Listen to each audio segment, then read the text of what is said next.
নমস্কার। আমাদের পাড়ায় এই যে তৃতীয়তম অষ্টপ্রহর, তবে তৃতীয়তম অষ্টপ্রহর হলো অল্প সময়ের মধ্যে এতে জল ভরাতে যাচ্ছি আমরা দুজনে না, আরও পিছনে অনেক আছে। তবে এবার একটু অল্প সময়ের মধ্যে অল্প একটু জায়গা ঘুরে টুরে আমরা এখান থেকে বেরিয়ে পড়ব, জল আনতে যাব আর একটু নৃত্যও করব ওর সঙ্গে সঙ্গে, খুব মজা হবে। যাই হোক, এত সুন্দর ভালো লাগছে। আর আমাদের এই যে ঠাকুরগুলো দেখতে পাচ্ছ, আজকে আমাদের সেই পুজো হচ্ছে আর আমরা এই যে বেরিয়ে যাচ্ছি। অনেক যে তুলসী পাটে যে তুলসী নিচ্ছে মাথায় করে, ঘর নিচ্ছে, কেউ অনেক কিছু সবাই নিচ্ছে, চালন নিচ্ছে। এই তো আমি আছি, একটু ফলো করলাম পিছনে, আমি একটা ঘটি নিয়েছি, আমের পল্লব সঙ্গে আছে। আর এত সুন্দর লাগছে না, সত্যি কথা, ভগবানের নামে কোথাও গেলে না আনন্দটাই আলাদা লাগে।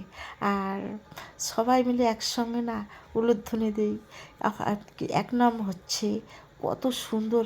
আর এত যে ভালো লাগছে, সবাই মিলে এরকম সারিবদ্ধ হয়ে চলে যাচ্ছি আর একটু নৃত্যও করছি। আর নৃত্য করতে তো খুবই ভালো লাগে, সবাই নৃত্য করছে কিন্তু। আর অন্ধকার হয়ে গেছে না, সেই জন্য না পরিষ্কার দেখা যাচ্ছে না, তবু একটু কষ্ট করে তোমরা দেখবে আমাদের ভিডিওটা।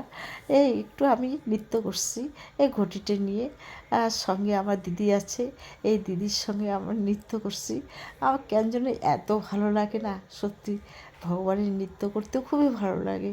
যাই হোক, তোমরা কষ্ট করে দেখবে। আর আমার এই ভিডিওটা কীরকম লাগবে কমেন্টে জানিও।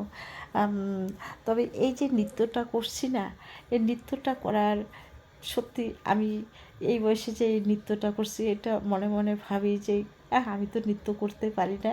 যাই হোক, ভগবানের নামে নৃত্য করতেছি তো, সবাই মিলে একসঙ্গে করি।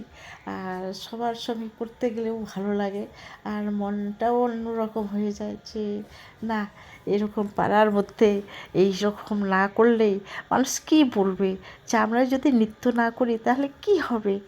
যাই হোক, আমার সঙ্গে সঙ্গে অনেকে আমার সঙ্গ হয়ে নৃত্য করছে আর জানে যে আমি ভিডিও করি এর মধ্যে দিয়ে, সেই জন্য আমার সঙ্গে অনেক সঙ্গী হয়ে গেছে। আর এত ভালো লাগে যায়, বান্ধবী হয়ে গেছে। এই মানে এই শোভাযাত্রা না আমার অনেক বান্ধবী হয়ে গেছে। একদম অন্ধকার, কিচ্ছু দেখা যাচ্ছে না, পরিষ্কার একদম দেখা যাচ্ছে না, এরকম অন্ধকারের মধ্যে আমরা তবু নৃত্য করছি। রাস্তাঘাট তো বেহাল, একদম খারাপ অবস্থা আমাদের এদিকে, তবু আমরা নৃত্য করছি। যাই হোক।